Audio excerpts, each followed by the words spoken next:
Abayimbi ba ennaku zino bagenze bettanira nnyo music video za AI, which is not a bad thing. Nze ng'omuntu ngamba kirungi nnyo kubanga bw'otunuulira process ya cost of production okukola music video eri official ate ng'eri decent, kyabbeeyi, kitwala ssente, kitwala obudde, naye AI esobola okugondezaamu ebimu ku bintu ebyo kubanga AI tewetaaga first of all kugenda ku set, tewetaaga kuyita mu bintu bingi ate by'oyitamu ng'okola music video eyaddala.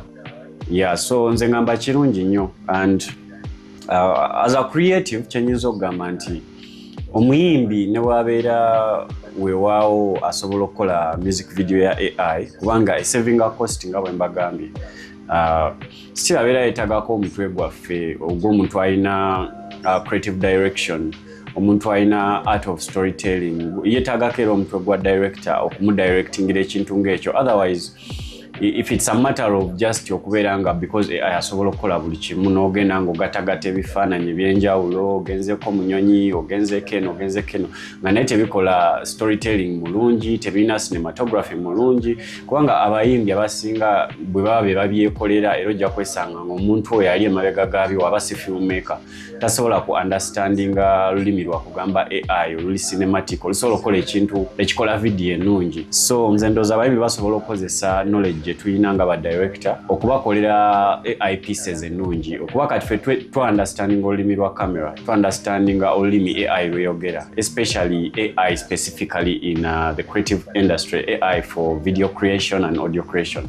So olulimi olutegeera bulungi era tesobola kubeera threat, era nze nkyefasizinga nnyo abayimbi okukibuukira kubanga ensi egenda maaso. Abayimbi bangi abakozeko bu video bwa AI, waloke nalaba ka Asha from all the way from USA, they are starting to do it because bokati ate bali even ahead of time. So I've seen Chris Brown do one as well. So si kibi abayimbi bakyettanire naye bamanye nti no, because it's a music video tekijjaawo branding ey'omuyimbi nti olina okumanya as an artist waawo ogwa mu industry, oyagala kufaanana otya, oyambala otya, abantu bakumanyi ngaani mu industry.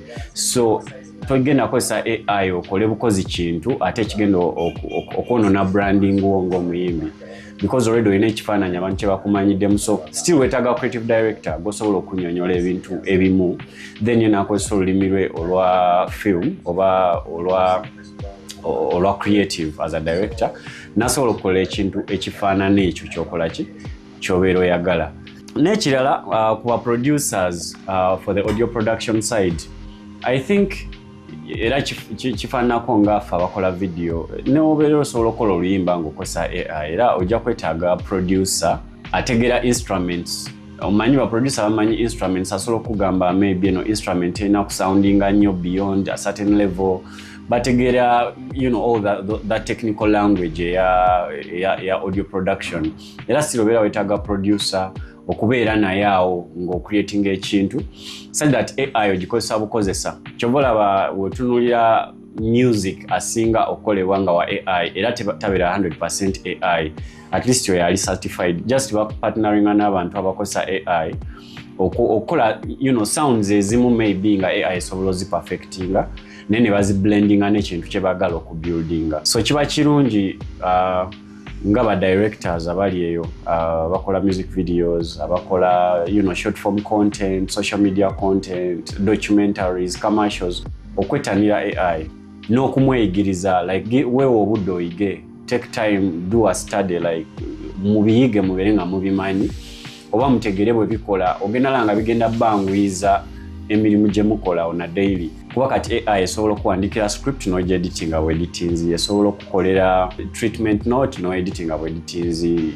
It's no longer biringa ebyedde by'okunoonya stock footage, stock images and all that. So kiba kirungi nnyo abantu ne bayiga nti kino kye tulimu tekigenda kudda amabega, naye tulina kyadaptinga ne kisobola okutuyambako mirimu gye tukola.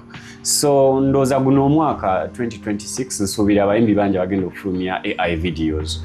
Naye yonna gy'ogikoledde nakoledde making sure ng'omuyimbi nti esobola okuportrayinga gwe ng'omuyimbi kikyoli in terms of branding. Video eyo kweganga tetta kifaananyi kyo ng'omuyimbi.